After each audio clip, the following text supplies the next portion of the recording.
میں کالج سے واپس لوٹی ہی تھی اور گرمی سے بے حال تھی کہ اماں نے فوراً ہی مجھے اپنے کمرے میں بلا لیا۔ وہ اپنا پرانا ٹرنک کھول کر بیٹھی تھی اور اس میں سے کچھ جوڑے نکالے ہوئے تھے جو نہ جانے انہوں نے کب سے سنبھال کر رکھے تھے۔ پھر ایک گلابی جوڑا میرے آگے رکھتی ہوئی کہنے لگی، دیکھ ماہم، یہ جوڑا کیسا لگ رہا ہے؟ تجھ پر بہت جچے گا۔ میں نے اماں کی بات سنی اور حیرت سے انہیں دیکھا۔ پہلے ہی گرمی سے میری حالت خراب ہو رہی تھی اور اب اماں عجیب و غریب باتیں کر رہی تھی۔ میں نے اماں سے کہا کہ وہ تو ٹھیک ہے لیکن اس جوڑے کا میں کیا کروں گی؟ ہمارے خاندان میں دور دور تک کوئی تقریب نہیں ہے۔ میں مسکرائی اور کہنے لگی، آج شام کو کچھ مہمان آ رہے ہیں، بس تو تھوڑی دیر آرام کر، پھر نہا دھو کر اچھی طرح تیار ہو جانا۔ میں چاہتی ہوں کہ تو آج دنیا کی سب سے پیاری لڑکی لگے۔ یہ کہتے ہوئے اماں نے میری بالائیں لے ڈالی اور اماں کی بات پر میری آنکھیں حیرت سے پھیل گئیں۔ اماں، کون سے مہمان اور میں اتنا تیار کیوں ہوں گی؟ یہ تو کافی بھاری جوڑا ہے نا؟ بلکہ تم نے تو یہ میرے جہیز کے لیے سنبھال رکھا تھا، آج ایسی کون سی خاص بات ہو گئی؟ مجھے کچھ سمجھ آ رہا تھا کہ اب ماں کیا کرنے والی ہے۔ پھر امی مسکرائیں اور کہنے لگیں کہ رشتے والی نظیرہ آئی تھی، میں نے اس سے کافی عرصے سے تیرے رشتے کا کہا ہوا تھا، لیکن جیسا رشتہ میں چاہتی تھی ویسا مل نہیں رہا تھا اور اب ویسے ہی لوگ مل گئے ہیں جیسے میری خواہش تھی۔ میں تجھے کسی محل میں بیاہنا چاہتی تھی اور اب محلوں کے راجا کا ہی رشتہ آ رہا ہے۔ اماں کسی اور ہی دنیا میں کھوئی ہوئی تھیں۔ ان کے چہرے پر ایک ایسی چمک تھی جو میں نے پہلے کبھی نہیں دیکھی تھی۔ ان کی باتوں میں خوابوں جیسی دنیا کا تذکرہ تھا جہاں سب کچھ بہت قیمتی اور عالیشان تھا، مگر میرا دل عجیب سے خدشات میں گھرا ہوا تھا۔ مجھے یوں لگ رہا تھا جیسے ابھی تو میں نے اپنی تعلیم بھی مکمل نہیں کی اور زندگی کے بڑے فیصلے میرے سامنے لا کر کھڑے کر دیے گئے ہیں۔ اماں کا جوش و خروش اپنی جگہ تھا لیکن میرے ذہن میں سوالات کا ایک طوفان مچا ہوا تھا۔ وہ گلابی جوڑا جو انہوں نے میرے سامنے رکھا تھا، اس کی کڑھائی اور چمک دمک اس بات کا پتہ دے رہی تھی کہ یہ واقعی کسی خاص موقع کے لیے تھا۔ اماں کے مطابق یہ رشتہ نظیرہ خالہ لائی تھی جو پورے علاقے میں امیر اور بڑے گھرانوں کے رشتے کروانے کے لیے مشہور تھیں۔ وہ ہمیشہ کہتی تھی کہ ماہم جیسی چاند سی لڑکی کے لیے تو کوئی شہزادہ ہی آئے گا، اور آج شاید ان کی بات سچ ثابت ہونے والی تھی۔ اماں نے مجھے سمجھایا کہ دیکھ ماہم، زندگی میں ایسے موقع بار بار نہیں ملتے۔ یہ لوگ بہت بڑے کاروباری ہیں، ان کے گھروں کے تذکرے دور دور تک ہوتے ہیں، ان کی گاڑیاں اور بنگلے دیکھ کر عقل دنگ رہ جاتی ہے، اور سب سے بڑی بات یہ ہے کہ وہ لڑکی کی شرافت اور تعلیم دیکھ رہے ہیں۔ دولت کی ان کے پاس کوئی کمی نہیں ہے۔ مجھے اپنی ماں کی باتوں میں ان کی ممتا اور میرے مستقبل کے لیے ان کی فکر صاف نظر آ رہی تھی۔ وہ چاہتی تھی کہ ان کی بیٹی وہ سب سکھ دیکھے جو شاید وہ خود کبھی نہ دیکھ سکیں۔ ہمارے گھر کے حالات ہمیشہ سے متوسط رہے تھے، ہم نے کبھی عیش و عشرت نہیں دیکھی تھی، بس دال روٹی سکون سے چل رہی تھی، لیکن اماں کے خواب ہمیشہ سے اونچے تھے۔ وہ مجھے ان تنگ گلیوں سے نکال کر ایک کھلی اور خوشحال فضا میں دیکھنا چاہتی تھی۔ اس لیے جب نظیرہ خالہ نے اس رشتے کا ذکر کیا تو اماں نے ایک پل بھی ضائع نہیں کیا اور فوراً حامی بھر لی۔ ان کا ماننا تھا کہ نصیب بار بار دستک نہیں دیتا۔ میں نے جب ان کے چہرے کی خوشی دیکھی تو میرا دل پسیج گیا۔ میں نے سوچا کہ اگر میری وجہ سے اماں کے چہرے پر اتنی رونق آ سکتی ہے تو پھر مجھے ان کی بات مان لینی چاہیے۔ میں نے وہ گلابی جوڑا اٹھایا اور اپنے کمرے کی طرف چل دی۔ میرے قدموں میں وہ تیزی نہیں تھی جو کسی خوشخبری کو سن کر ہونی چاہیے، بلکہ ایک عجیب سی بوجھل کیفیت تھی۔ کمرے میں جا کر میں نے وہ جوڑا بیڈ پر رکھا اور خود آئینے کے سامنے کھڑی ہو گئی۔ میں نے اپنے عکس کو دیکھا اور سوچنے لگی کہ اب واقعی میری زندگی بدلنے والی ہے۔ کیا میں ان بڑے لوگوں کے درمیان خود کو ڈھال پاؤں گی جن کا تذکرہ اماں ابھی کر رہی تھیں؟ مجھے تو سادگی پسند تھی۔ کالج جانا، سہیلیاں بنانا اور کتابوں میں گم رہنا ہی میری زندگی تھی، لیکن اب یہ ایک نیا موڑ تھا۔ شام ہونے میں ابھی کچھ گھنٹے باقی تھے۔ اماں کچن میں جا چکی تھیں اور وہاں سے لذیذ پکوانوں کی خوشبو آنے لگی تھی۔ انہوں نے مہمانوں کی خاطر تواضع کے لیے وہ سب کچھ بنانے کی تیاری کر لی تھی جو ہماری استطاعت سے بھی شاید تھوڑا زیادہ تھا۔ انہوں نے ابا سے کہہ کر خاص طور پر پھل اور مٹھائیاں منگوائیں۔ پورا گھر ایک ایک دم سے کسی جشن کا منظر پیش کرنے لگا تھا۔ ایسا لگ رہا تھا جیسے کوئی بہت بڑا میلہ سجنے والا ہے۔ میں نے نہا دھو کر وہ گلابی جوڑا پہنا تو واقعی آئینہ بھی بول اٹھا۔ اماں نے ٹھیک کہا تھا کہ یہ رنگ مجھ پر بہت جچتا ہے۔ اس کے سنہری کام نے میری رنگت کو مزید نکھار دیا تھا۔ جب میں تیار ہو کر باہر نکلی تو اماں نے مجھے دیکھ کر ماشاءاللہ کہا اور میری نظر اتاری۔ ان کی آنکھوں میں آنسو تھے جو شاید خوشی کے تھے۔ وہ بار بار میرا ماتھا چوم رہی تھیں اور کہہ رہی تھیں کہ اللہ میرے نصیب اچھے کرے۔ ابا بھی گھر آ چکے تھے۔ وہ تھوڑے خاموش تھے مگر ان کی آنکھوں میں بھی اپنی بیٹی کے لیے ڈھیروں دعائیں تھیں۔ تھوڑی دیر بعد باہر ایک بڑی گاڑی کے رکنے کی آواز آئی تو میرا دل زور زور سے دھڑکنے لگا۔ اماں نے جلدی سے مجھے کچن کی طرف بھیج دیا اور خود ابا کے ساتھ مہمانوں کا استقبال کرنے باہر چلی گئیں۔ میں کچن کی کھڑکی سے باہر کا منظر تو نہیں دیکھ سکتی تھی مگر ان کی بھاری آوازیں اندر تک آ رہی تھیں۔ نذیرہ خالہ کی اونچی آواز سب سے نمایاں تھی۔ وہ مہمانوں کی تعریفوں کے پل باندھ رہی تھیں۔ مجھے ایسا محسوس ہو رہا تھا جیسے میں کسی ڈرامے کا حصہ ہوں جہاں میرا کردار ابھی شروع ہونے والا ہے۔ کچھ دیر بعد اماں اندر آئیں اور انہوں نے ٹرے میں چائے اور لوازمات رکھ کر مجھے تھمائے اور کہا کہ اب تم باہر جاؤ، یاد رہے کہ بہت تمیز اور سلیقے سے بات کرنا۔ میں نے کانپتے ہاتھوں سے ٹرے پکڑی اور ڈرائنگ روم کی طرف قدم بڑھائے۔ جیسے ہی میں نے کمرے میں قدم رکھا تو وہاں کی چمک دمک اور مہمانوں کا رعب دیکھ کر میری ہمت جواب دے گئی۔ وہاں ایک معمر خاتون بیٹھی تھی جن کے گلے میں بھاری سونے کا ہار تھا اور ان کے لباس سے نفاست ٹپک رہی تھی۔ ان کے ساتھ دو جوان لڑکیاں بھی موجود تھیں۔ میں نے سب کو سلام کیا اور ٹرے میز پر رکھ دی۔ ان خاتون نے مجھے بہت غور سے دیکھا جیسے وہ کسی چیز کی پرکھ کر رہی ہوں۔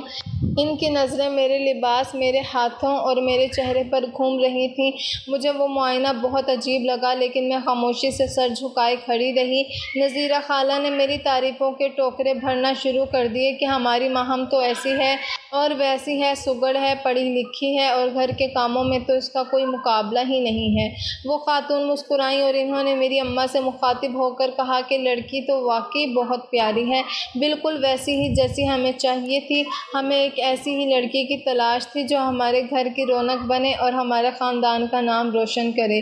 یہ سن کر اماں کے چہرے پر اطمینان کی لہر دوڑ گئی۔ مہمانوں نے چائے پی اور کچھ دیر ادھر ادھر کی باتیں کی۔ کچھ دیر بعد وہ لوگ جانے کے لیے اٹھے تو ان خاتون نے اماں کو ایک بھاری لفافہ تھمایا اور کہا کہ یہ ہماری طرف سے ایک چھوٹی سی مٹھائی ہے، ہم جلد ہی آپ کو باقاعدہ پیغام دیں گے۔ جب وہ لوگ چلے گئے تو اماں کی خوشی کا کوئی ٹھکانہ نہ تھا۔ وہ نذیرہ خالہ کا شکریہ ادا کرتے تھک نہیں رہی تھیں اور نذیرہ خالہ بھی اپنی کامیابی پر نازاں تھیں۔ انہوں نے بتایا کہ یہ لوگ شہر کے سب سے بڑے ٹیکسٹائل میلز کے مالک ہیں اور ان کا گھر تو کیا ہے بلکہ ایک قلعہ ہے جہاں نوکر چاکر ہر وقت آگے پیچھے پھرتے ہیں۔ اماں نے مجھ سے پوچھا کہ تمہیں لڑکا کیسا لگا؟ میں نے لڑکے کو تصویر میں دیکھا تھا، اسی لیے میں کیا ہی کہہ سکتی تھی۔ میں نے بس سر جھکا لیا اور کچھ نہیں کہا۔ میرے ذہن میں بس وہی عجیب سی بے چینی تھی جو پیچھا نہیں چھوڑ رہی تھی، لیکن اماں کے خوابوں کے سامنے میری خاموشی ہی میرا جواب بن گئی۔ انہوں نے سمجھا کہ شاید میں شرما رہی ہوں۔ چند دنوں بعد ہی ان کا فون آ گیا اور انہوں نے رشتہ پکا کرنے کی بات کی۔ ابا نے بھی رضامندی دے دی کیونکہ اتنے بڑے گھر کے رشتے آنا ان کے لیے کسی معجزے سے کم نہیں تھا۔ منگنی اور شادی کی تیاریاں شروع ہو گئیں۔ اماں نے اپنی تمام جمع پونجی مجھ پر لگا دی۔ وہ چاہتی تھی کہ ان کی بیٹی کسی سے کم نہ لگے، حالانکہ ان لوگوں نے بار بار کہا تھا کہ ہمیں کچھ نہیں چاہیے، بس لڑکی چاہیے۔ لیکن اماں کی اپنی ایک انا تھی، وہ نہیں چاہتی تھی کہ ان کی بیٹی خالی ہاتھ جائے۔ شادی کا دن بھی آ گیا۔ وہ فنکشن اتنا بڑا تھا کہ ہمارے پورے خاندان نے کبھی خواب میں بھی ایسا کچھ نہیں دیکھا تھا۔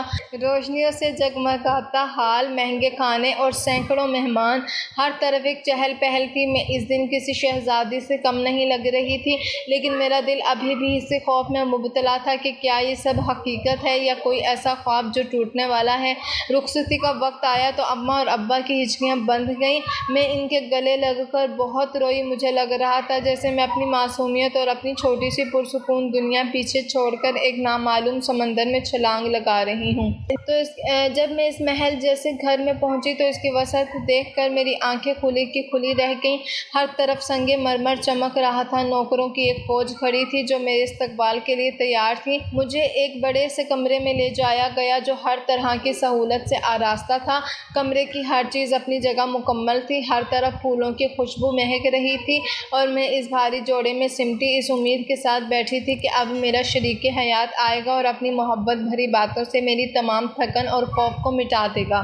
میں نے سوچا تھا کہ وہ میرے پاس بیٹھ کر کہے گا کہ تم اس گھر میں سب سے زیادہ عزیز ہوگی اور ہم مل کر اپنی ایک نئی دنیا بسائیں گے، لیکن جیسے ہی دروازہ کھلا اور وہ اندر داخل ہوا تو اس کے چہرے کے تاثرات وہ نہیں تھے جو میں نے تصور کیے تھے۔ وہ میرے پاس آ کر بیٹھا ضرور، مگر اس کی نظروں میں وہ ستائش نہیں تھی جس کی ایک دلہن منتظر ہوتی ہے۔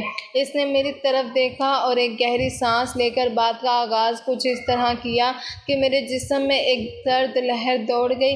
اس نے بہت ہی سپاٹ لہجے میں کہا کہ دیکھو ماہم، آج ہماری زندگی کا نیا سفر شروع ہو رہا ہے اور میں چاہتا ہوں کہ پہلے ہی دن تمہیں کچھ باتیں بالکل واضح کر دوں تاکہ مستقبل میں کوئی غلط فہمی نہ رہے۔ اس نے میرا ہاتھ تھامنے کی بجائے اپنے سامنے صوفے پر نظریں جمائیں اور کہنا شروع کیا کہ میرے لیے اس دنیا میں میری ماں سے بڑھ کر کچھ بھی نہیں ہے۔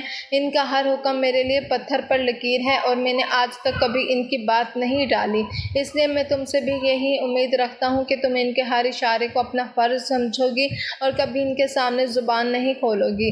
مجھے لگا جیسے میرے سینے پر کسی نے بوجھ رکھ دیا ہو۔ وہ بولتا جا رہا تھا اور میں حیرت سے اسے دیکھ رہی تھی۔ اس نے مزید کہا کہ میری بہنیں اور میرے بھائی میری زندگی کا سب سے اہم ترین حصہ ہیں، ان کے دکھ سکھ میرے اپنے ہیں اور میں نہیں چاہتا کہ کل کو تمہاری وجہ سے یا تمہاری کسی بات سے میرے ان رشتوں میں کوئی دراڑ آئے یا میرا کوئی رشتہ خراب ہو۔ تمہیں اس گھر میں صرف ایک بیوی بن کر نہیں بلکہ ایک ایسی فرد بن کر رہنا ہے جو سب کی خدمت کو اپنا شعار بنا لے۔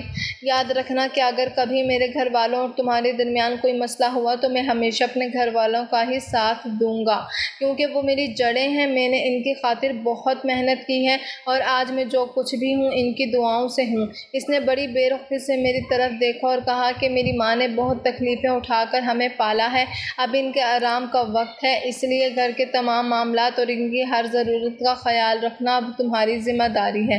وہ جو چاہیں گی وہی ہوگا اور تمہیں ان کی ہر بات ماننی ہوگی۔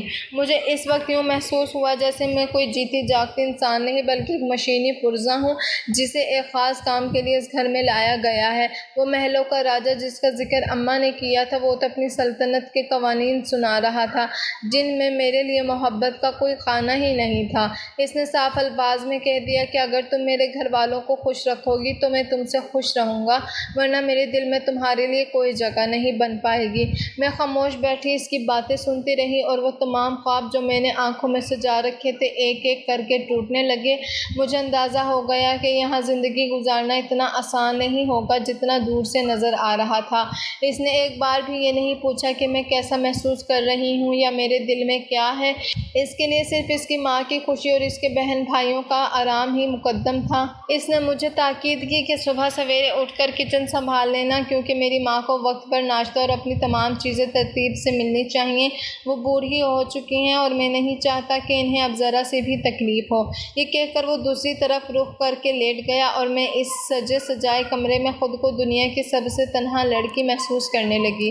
مجھے اماں کی وہ باتیں یاد آنے لگیں کہ تم محلوں میں راج کرو گی، مگر یہاں تو راج کرنے کے بجائے پہلے ہی دن غلامی کی زنجیریں میرے پیروں میں ڈال دی گئی تھیں۔ میرے ذہن میں یہ سوال بار بار گردش کر رہا تھا کہ کیا ایک عورت کی اپنی کوئی پہچان نہیں ہوتی؟ کیا اس کا کام صرف دوسروں کی خدمت کرنا اور ان کے مزاج کے مطابق خود کو ڈھالنا ہی ہے؟ اس رات میں سو نہ سکی، بس ان دیواروں کو دیکھتی رہی جو مجھے اب قید خانے کی دیواریں لگ رہی تھیں۔ ہر گزرتا لمحہ مجھے یہ احساس دلا رہا تھا کہ میری زندگی کا یہ نیا باب بہت ہی کٹھن ثابت ہونے والا ہے اور مجھے اپنے جذبات کو مار کر صرف دوسروں کی خوشی کے لیے جینا ہوگا۔ اس نے ایک پل میں مجھے پرایا کر دیا تھا اور یہ باور کرا دیا تھا کہ میں اس گھر میں سب سے آخر میں آتی ہوں اور میرے حقوق ان کی مرضی کے تابع ہیں۔ وہ شخص جو میرا محافظ ہونا چاہیے تھا، اس نے پہلے ہی دن مجھے ذہنی طور پر اتنا بوجھل کر دیا کہ مجھے اپنی قسمت پر رونا آنے لگا، لیکن میں نے تہیہ کر لیا کہ میں صبر کروں گی، شاید وقت کے ساتھ سب ٹھیک ہو جائے۔ مگر وہ شروعات اتنی تلخ تھی کہ اس کا اثر میری روح تک پہنچ گیا تھا۔ میں نے سوچا کہ کیا یہ وہی انسان ہے جس سے میری شادی ہوئی ہے، یا یہ کوئی اجنبی ہے جو مجھے صرف ہدایات دے رہا ہے۔ اس کی باتوں میں نہ کوئی گرم جوشی تھی اور نہ ہی کوئی اپنائیت، بس ایک فرصت تھی جو اس نے میرے سامنے رکھ دی تھی کہ یہ کرنا ہے اور یہ نہیں کرنا۔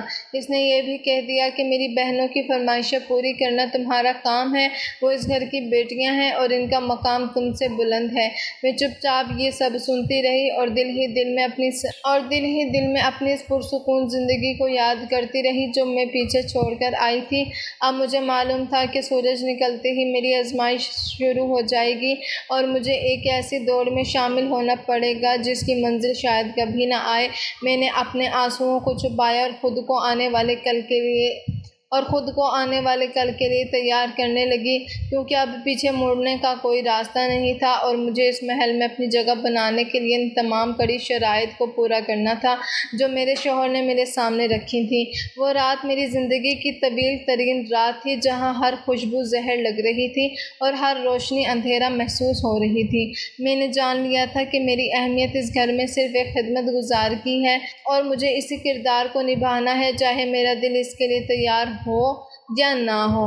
میں نے اپنے شوہر کے حقوق ادا کیے تھے اور وہ گہری نیند سو گیا تھا، لیکن نیند میری آنکھوں سے اڑ چکی تھی اور پھر اگلی صبح میرے لیے ایک ایسی زندگی کا آغاز ہوا تھا جس کا میں نے کبھی تصور بھی نہیں کیا تھا۔ میری ساس نے صاف لفظوں میں کہہ دیا تھا کہ اپنے گھر جانے کے بارے میں زیادہ مت سوچنا، کیونکہ اگر تم بار بار وہاں جاؤ گی تو ہمیں شرمندگی ہوگی۔ وہ جگہ ہمارے شایان شان نہیں ہے۔ اس گھر کی بہو کو ایسے چھوٹے علاقے میں بار بار قدم نہیں رکھنا چاہیے۔ میں تمہاری اماں سے کہہ دوں گی، انہیں جب ملنا ہوگا وہ یہیں آ جائیں گی۔ لیکن بات یہیں نہیں رکی تھی۔ میرے نہ صرف مائکے جانے پر پابندی لگی تھی، بلکہ روایات کے نام پر مجھے ایسی بہت سی باتیں بتائی گئی تھیں جنہیں سن کر ہوش اڑ گئے تھے۔ ساس صاحبہ نے ناشتے کی میز پر سب کے سامنے مجھے یہ باور کرایا کہ اب میں اس خاندان کی عزت ہوں اور ہماری عزت گلی محلوں میں نہیں رلتی۔ انہوں نے بڑی بے رخی سے کہا کہ ماہم، اب تمہارا پچھلا باب بند ہو چکا ہے۔ اب تم ایک امیر اور معزز گھرانے کی بہو ہو۔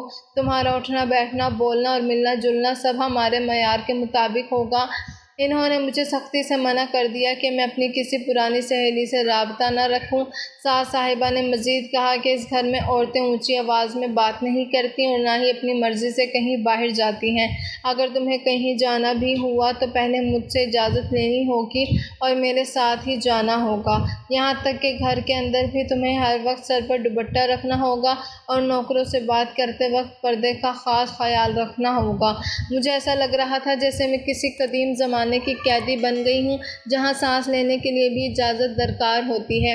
انہوں نے روایات کا ایک ایسا جال بن رکھا تھا جس میں صرف میرے لیے پابندیاں تھیں، جبکہ ان کی اپنی بیٹیاں یعنی میری نندیں آزاد تھیں۔ وہ رات گئے تک باہر رہتی، مغربی لباس پہنتی اور گھر میں بھی ان کا رویہ کسی ملکہ سے کم نہ تھا، لیکن میرے لیے قانون الگ تھے۔ ساس صاحبہ نے کہا کہ بہو کا کام گھر کی خدمت کرنا ہے، چاہے ہمارے پاس کتنے ہی نوکر کیوں نہ ہوں۔ لیکن بڑے بیٹے کی بہو کے ہاتھ کا کھانا اس گھر کی روایت ہے، اس لیے آج سے کچن کی ذمہ داری تمہاری ہے۔ تم صبح 5 بجے اٹھو گی اور سب کے لیے ناشتہ تیار کرو گی، چاہے تمہیں رات کو کتنی ہی دیر کیوں نہ ہو۔ مجھے سمجھ نہیں آ رہا تھا کہ جب باورچی موجود ہیں تو مجھ سے یہ مشقت کیوں کروائی جا رہی ہے، مگر جلد ہی مجھے ادراک ہو گیا کہ سب میری انا کو توڑنے اور مجھے یہ احساس دلانے کے لیے تھا کہ میں ان کے سامنے کچھ بھی نہیں ہوں۔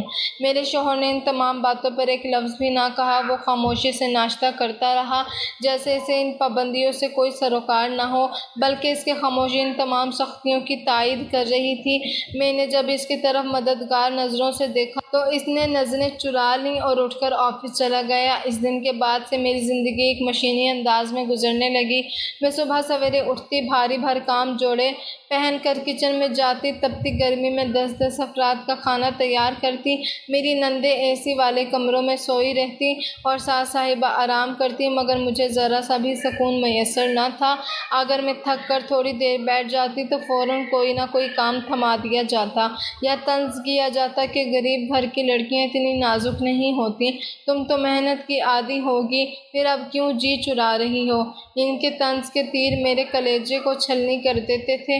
مجھے سب سے زیادہ دکھ اس بات کا تھا کہ میری ماں کو مجھ سے ملنے کے لیے تڑپایا جا رہا تھا۔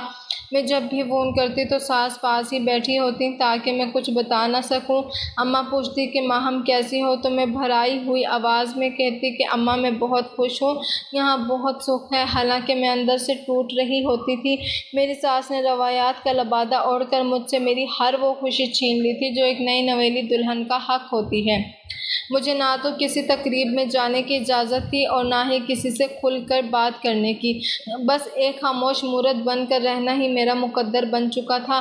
وہ محل جس کی چمک دمک نے میری ماں کی آنکھوں کو خیرہ کر دیا تھا، اب وہ میرے لیے ایک ایسی جیل بن چکا تھا جس کی سلاخیں نظر نہیں آتی تھی مگر ان کی سختی روح تک کو محسوس ہوتی تھی۔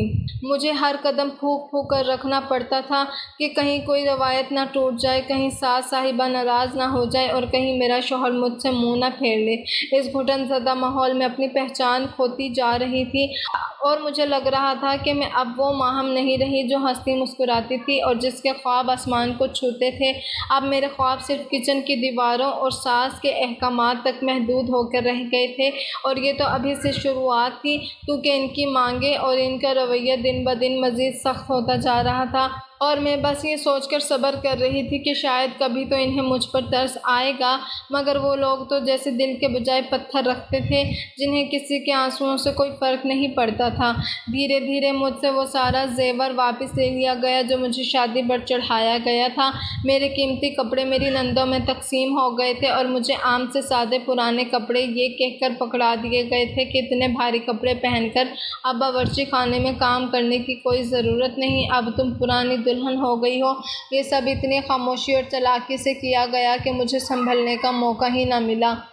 ساس صاحبہ نے ایک دن پیار سے پاس بٹھایا اور کہنے لگیں کہ ماہم بیٹا، اتنا سونا گھر میں پہن کر گھومنا اچھا نہیں لگتا، آج کل حالات بہت خراب ہیں اور پھر تمہیں تو سارے دن کچن میں رہنا ہوتا ہے، کہیں کوئی چیز گم نہ ہو جائے، لاؤ یہ سب زیور میرے پاس جمع کروا دو۔ میں نے ان کی بات مان لی کیونکہ مجھے لگا شاید وہ واقعی میری فکر کر رہی ہیں، لیکن چند ہی دنوں بعد میں نے دیکھا کہ میرا وہ قیمتی ہار میری بڑی نند پہن کر کسی شادی میں جا رہی تھی۔ جب میں نے حیرت سے دیکھا تو ساس نے فوراً ٹوک دیا کہ اس پر یہ ہار زیادہ اچھا لگ رہا ہے، تمہارے پاس تو ابھی بہت وقت ہے پہننے کے لیے۔ اسی طرح میرے وہ ریشمی اور زری والے جوڑے جو میری ماں نے بڑی حسرتوں سے میرے جہیز میں دیے تھے، وہ ایک ایک کر کے نندوں کی الماریوں کی زینت بن گئے۔ مجھے کہا گیا کہ تم اب اس گھر کی بڑی بہو ہو، تمہارا کام سادگی سے رہنا اور گھر سنبھالنا ہے۔ آہستہ آہستہ نوکروں کی تعداد بھی کم کر دی گئی، پہلے صفائی والی گئی، پھر کپڑے دھونے والی کو جواب دے دیا گیا اور آخر میں وہ باورچی بھی چلا گیا جو برسوں سے اس گھر میں کھانا بنا رہا تھا۔ ان سب کا بوجھ میرے ناتواں کندھوں پر ڈال دیا گیا۔ اب میں صرف کھانا ہی نہیں بناتی تھی بلکہ پورے بڑے بنگلے کی صفائی کرنا، برتن دھونا اور ڈھیروں کپڑے استری کرنا بھی میری ذمہ داری بن گیا تھا۔ میں صبح 5 بجے اٹھتی اور رات کے 12 بجے تک مشین کی طرح چلتی رہتی۔ میرے ہاتھوں کی رنگت کچن کے دھوئیں اور برتن دھونے والے صابن سے مانند پڑ گئی تھی۔ وہ انگلیاں جن پر کبھی مہندی مہکتی تھی اب ان پر کام کے نشانات واضح تھے، اور جب میرا شوہر وقار گھر واپس لوٹتا اس وقت تک تھکن سے میں بری طرح چور ہوتی تھی، میرے جسم کا ایک ایک جوڑ درد کر رہا ہوتا تھا، لیکن وقار کے کمرے میں داخل ہوتے ہی مجھے اپنی تمام تکلیفیں چھپانی پڑتی۔ وہ بس مجھ سے اپنا حق وصول کرتا، خیر خیریت کرتا اور سو جاتا۔ اسے اس بات سے کوئی سروکار نہیں تھا کہ اس کی ماں سارا دن میرے ساتھ کیا سلوک کرتی ہے۔ وہ کبھی یہ نہ پوچھتا کہ ماہم تم اتنی تھکی ہوئی کیوں ہو، یا تمہارے چہرے کی وہ رونق کہاں گئی جو شادی کے پہلے دن تھی۔ میں نے کئی بار چاہا کہ اسے بتاؤں کہ مجھ پر کتنا بوجھ ہے، میں کچی عمر کی لڑکی اتنے بڑے گھر کا اکیلے بوجھ نہیں اٹھا سکتی، لیکن مجھے ہر بار شادی کی وہ پہلی رات یاد آتی جب اس نے 2 ٹوک الفاظ میں کہہ دیا تھا کہ اس کی ماں کا حکم اس کے لیے سب کچھ ہے اور وہ کبھی اپنی ماں کے خلاف ایک لفظ نہیں سنے گا۔ اس کی وہ ہدایات میرے ذہن میں میں کسی دیوار کی طرح کھڑی تھی۔ میں جانتی تھی کہ اگر میں نے زبان کھولی تو وہ مجھے ہی قصوروار ٹھہرائے گا اور کہے گا کہ تم میری ماں کی خدمت کو بوجھ سمجھ رہی ہو، اس لیے میں نے خاموشی کو ہی اپنا مقدر بنا لیا تھا۔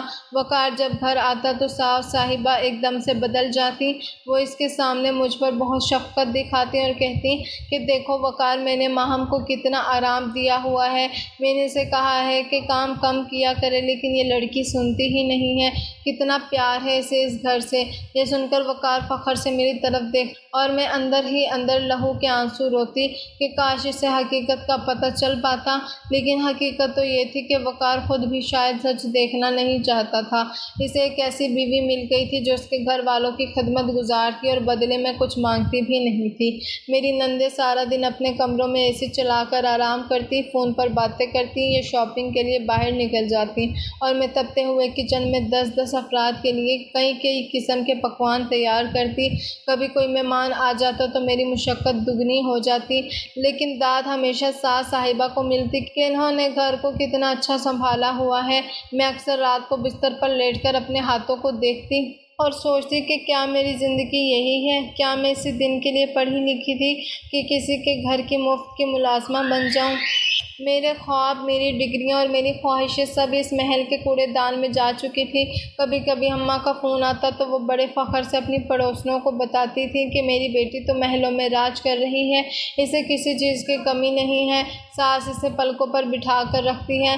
میں فون پر ان کی باتیں سنتی اور میرا جی چاہتا کہ زور زور سے چلا کر کہوں کہ اماں مجھے یہاں سے لے جاؤ، میں راج نہیں کر رہی بلکہ میں تو یہاں سانس لینے کے لیے بھی ترس رہی ہوں، لیکن میں یہ نہیں کہہ سکتی تھی کیونکہ مجھے معلوم تھا کہ اگر میں نے سچ بتا دیا تو میری بوڑھی ماں جیتے جی مر جائے گی۔ وہ اس صدمے کو برداشت نہیں کر پائے گی کہ جس محل کے خواب اس نے اپنی بیٹی کو دکھائے تھے وہ دراصل ایک جہنم تھا۔ میں نے اپنے آنسوؤں کو پینا سیکھ لیا تھا۔ میں نے سیکھ لیا تھا کہ کیسے چہرے پر جھوٹی مسکراہٹ سجا کر سب کی خدمت کرنی ہے۔ وقار جب رات کو سکون سے سو جاتا تو میں اندھیرے میں چھت کو گھورتی رہتی اور سوچتی کہ کیا یہ کبھی وقت بدلے گا؟ کیا کبھی وقار کو احساس ہوگا کہ میں بھی ایک انسان ہوں، میرا بھی دل ہے، میری بھی تھکن ہوتی ہے؟ مگر صبح ہوتے ہی وہی چکر پھر شروع ہو جاتا، وہی کچن، وہی برتن، وہی طنز اور وہی بے حسی۔ اس محل کی دیواریں اتنی اونچی تھیں کہ میری خاموش چیخیں ان سے ٹکرا کر واپس میرے پاس ہی آ جاتی تھیں۔ باہر کی دنیا کے لیے میں ایک خوش قسمت لڑکی تھی، لیکن اندر سے میں ایک خالی خول بن چکی تھی جس میں احساسات اور جذبات اب دم توڑ رہے تھے۔ وقار کی بے رخی اور ساس کی سیاست نے مجھے ایک ایسے مقام پر لا کھڑا کیا تھا جہاں مجھے صرف اپنے فرض یاد تھے اور اپنے حقوق میں بھول چکی تھی۔ یہ زندگی کا وہ سفر تھا جس کی ہر منزل پچھلی سے زیادہ کٹھن ہوتی جا رہی تھی اور مجھے اب کسی معجزے کا انتظار تھا، کیونکہ انسانی ہمت تو جواب دے رہی تھی۔ میری صحت گرنے لگی تھی، آنکھوں کے گرد سیاہ حلقے پڑ گئے تھے، مگر اس گھر میں کسی کو اس بات کی پرواہ نہ تھی۔ ان کے لیے میں صرف ایک مشین تھی جو کبھی خراب نہیں ہونی چاہیے تھی اور جسے صرف کام کرنا چاہیے تھا، چاہے اس کی جان ہی کیوں نہ نکل جائے۔ میں اس خاموش ظلم کو سہتی رہی، یہ سوچ کر کہ شاید یہی میری تقدیر ہے اور مجھے اسی طرح جینا ہے، لیکن مجھے کیا پتا تھا کہ زندگی اور تنگ ہو جائے گی۔ میری بڑی نند اپنے سسرال والوں سے لڑ کر اپنے شوہر اور بچوں سمیت یہاں آ گئی تھی اور ان کے آنے کے بعد میری زندگی اجیرن ہو گئی تھی۔ ان کے بچے بے انتہا بدتمیز تھے اور میں نے زندگی کو چھوٹی نندوں کے ساتھ مل کر اور اجیرن کر دیا تھا۔ میں اس کے بچوں کی پوری طرح ملازمہ بن گئی تھی۔ ایک دن میں نے اس کے چھوٹے بیٹے کو بہت زیادہ بدتمیزی کرنے پر ڈانٹ دیا تو اس میں غصے میں نہ صرف پورے گھر میں ہنگامہ کیا بلکہ میرے شوہر سے میری شکایتیں لگائیں کہ سارا دن یہ اے سی میں پڑی رہتی ہے اور تمہارے سامنے کام کا رونا ڈالتی ہے۔ میں نے اپنے شوہر کے سامنے بتانے کی کوشش کی کہ یہ جھوٹ کہہ رہی ہے، لیکن اسے مجھ پر کہاں یقین آنا تھا۔ وہ مجھ سے پوری طرح ناراض ہو گیا اور پھر میری نند نے پورا مہینہ رچ کے اے سی چلایا، جس کی وجہ سے اس مہینے بل بھی 70,000 روپیہ آ گیا۔ میرا شوہر بہت غصہ ہوا کہ اتنا زیادہ بل کیسے آ گیا، کیونکہ بجلی کا بل کم آتا تھا تو میری ساس نے اپنی بیٹی داماد کو بچانے کے لیے سارا الزام میرے سر ڈال دیا اور میں ہکا بکا رہ گئی۔ میری ساس کا کہنا تھا کہ صرف میں ہی نہیں بلکہ میری ماں بھی آ کر اے سی میں آرام کرتی ہے، جبکہ یہ سراسر جھوٹ تھا۔ میری ماں تو اپنی بیماری اور غربت کی وجہ سے بمشکل گھر سے نکلتی تھی۔ وہ میرے گھر میں قدم رکھنے سے بھی کتراتی تھی تاکہ سسرال والوں کے طعنے نہ سننا پڑیں، اور یہاں ان پر ایسا گھناؤنا الزام لگا دیا گیا۔ ساس نے اپنی زبان سے زہر اگلتے ہوئے کہا کہ وقار دیکھ لو تمہاری بیوی کس طرح گھر کے وسائل کو برباد کر رہی ہے، اسے اپنے میکے والوں کی فکر ہے اور یہ ہر وقت ان کے ساتھ مل کر اس گھر کی دولت لٹانے میں لگی رہتی ہے۔ ساس کے اس جھوٹ نے میرے شوہر کی آنکھوں پر مزید پٹی باندھ دی اور اسے صرف وہ بل کی رقم نظر آ رہی تھی جو میرے نام سے منسوب کر دی گئی تھی۔ میں نے روتے ہوئے صفائی دینا چاہی کہ میں تو سارا دن کچن میں رہتی ہوں اور میرے لیے تو اے سی چلانا خواب جیسا ہے، کیونکہ کمرے میں جانے کی مجھے اجازت ہی کب ملتی ہے۔ مگر وقار کی آنکھوں میں میرے لیے صرف غصہ اور حقارت تھی۔ اس نے طنزی انداز میں میری طرف دیکھا اور کہا کہ اگر تم نے اپنی ماں کو یہاں بلایا تو اگلی بار میں تمہیں بھی ان کے ساتھ ہی میکے بھیج دوں گا۔ اس کے یہ الفاظ کسی خنجر کی طرح میرے دل کے پار ہو گئے۔ میں جو اپنے شوہر کو اپنا سہارا سمجھتی تھی، آج وہی میرے لیے سب سے بڑا دشمن بن چکا تھا۔ میری نند اور اس کے شوہر نے اس موقع کا بھرپور فائدہ اٹھایا۔ وہ دونوں ڈرائنگ روم میں بیٹھ کر اے سی کی ٹھنڈی ہواؤں کے مزے لیتے اور میرے بارے میں ایسی ایسی باتیں کرتے کہ میری روح کانپ جاتی۔ وہ مجھے مفت کی نوکرانی کہہ کر پکارتے اور میرے شوہر کو مزید بھڑکاتے کہ تمہاری بیوی کا رویہ بدل گیا ہے، اسے دولت کی ہوا لگ گئی ہے۔ میں کچن میں کھڑی یہ سب سنتی اور اپنے آنسو پونچھ کر دوبارہ کام میں لگ جاتی، کیونکہ میرے پاس اس کے علاوہ کوئی چارہ نہیں تھا۔ اگر میں کام چھوڑ دیتی تو شاید وہ مجھے گھر سے ہی نکال دیتے اور میری بوڑھی ماں کے لیے یہ صدمہ جان لیوا ثابت ہوتا۔ میری زندگی اب ایک ایسا بندھن بن چکی تھی جس میں ہر طرف مجھے طعنے اور الزامات کا سامنا کرنا پڑتا تھا۔ ساس نے تو حد کر دی تھی، وہ ہر وقت میری ماں کو برا بھلا کہتی اور وقار خاموشی سے سنتا رہتا، گویا اسے اپنی ماں کی ہر بات حرف آخر لگتی تھی۔ وہ 70,000 کا بل میرے لیے ایک بہت بڑی مصیبت بن گیا۔ وقار نے مجھے تنبیہ کی کہ اب اگر بل اس سے زیادہ آیا تو میں گھر کا خرچ روک دوں گا۔ میں یہ سوچ کر پریشان ہو جاتی کہ میں تو پہلے ہی دانے دانے کو ترس رہی ہوں اور اب یہ مزید دباؤ میری کمر توڑ دے گا۔ میری نند کے بچے میرے کام میں خلل ڈالتے اور جب میں انہیں منع کرتی تو وہ الٹا مجھ پر ہاتھ اٹھاتے، اور پھر ساس میرے شوہر کے سامنے میرے کردار پر شک کرنے لگتی۔ مجھے لگنے لگا تھا کہ میں اب اس گھر میں زیادہ دیر نہیں زندہ رہ سکوں گی۔ میرا شوہر میری ایک بھی بات سننے کو تیار نہیں تھا۔ اس کا رویہ دن بدن سخت ہوتا جا رہا تھا اور میں بس اندر ہی اندر گھل رہی تھی۔ میری نند کے شوہر کی بد نظری تو الگ داغ تھی۔ وہ اکثر موقع پا کر میرے قریب آنے کی کوشش کرتا اور جب میں اسے جھڑک دیتی تو وہ میری ساس سے شکایت کر دیتا کہ میں نے اسے بدتمیزی کی ہے۔ گویا اس گھر میں جھوٹ کا راج تھا اور میں اس جھوٹ کے سمندر میں تنہا لڑ رہی تھی۔ کبھی کبھی جی چاہتا تھا کہ سب کچھ چھوڑ کر اپنی ماں کے پاس چلی جاؤں، مگر پھر ان کا وہ بھاری جہیز کا سامان اور لوگوں کی باتیں یاد آ جاتی کہ بیٹی تو گھر کی دہلیز سے جنازے کے ساتھ ہی نکلتی ہے۔ یہ وہ جملہ تھا جو میری اماں نے بھی مجھے نصیحت کے طور پر کہا تھا اور یہی جملہ میری زنجیر بن گیا تھا۔ وقار کی بے حسی نے مجھے اندر سے بالکل خالی کر دیا تھا۔ میں اب اس کے سامنے بھی جانے سے کتراتی تھی کیونکہ مجھے معلوم تھا کہ اس نے مجھ سے بات نہیں کرنی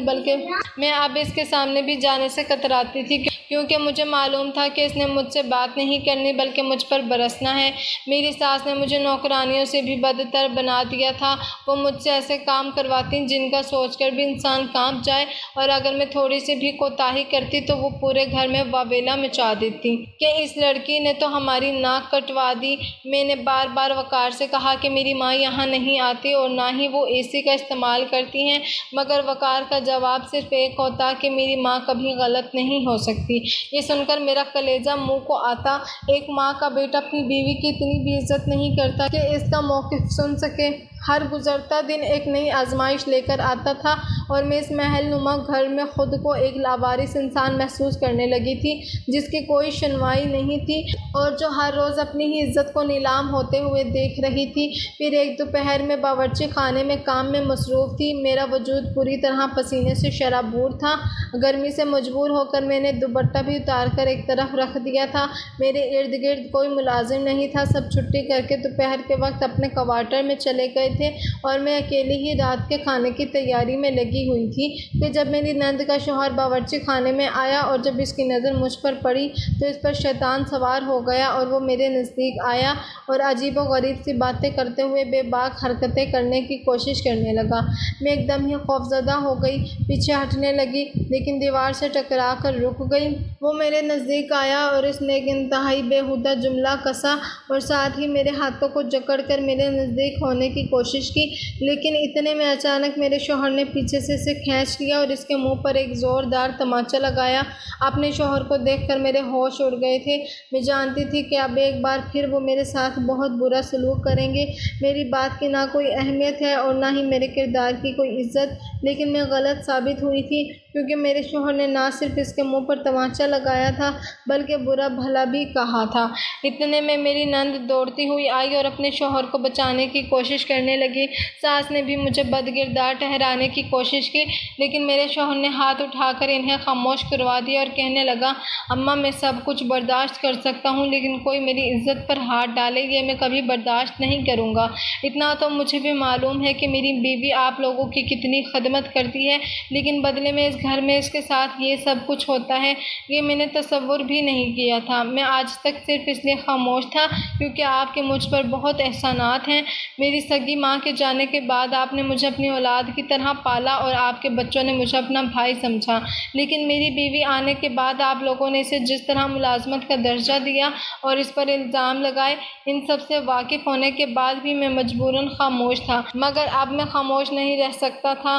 یہ گھر میرا ہے اور میری بیوی اس گھر میں ملازمہ نہیں بلکہ ایک مالکن کی حیثیت رکھتی ہے۔ وقار کی آواز میں وہ گرج تھی جس نے پورے گھر کو لرزا کر رکھ دیا تھا۔ ساس کی زبان جو ہمیشہ زہر اگلتی تھی اب جیسے تالو سے چپک گئی تھی۔ نند جو اپنے شوہر کی بے غیرتی پر پردہ ڈالنے کے لیے آئی تھی وہ بھی وقار کا غصہ دیکھ کر پیچھے ہٹ گئی۔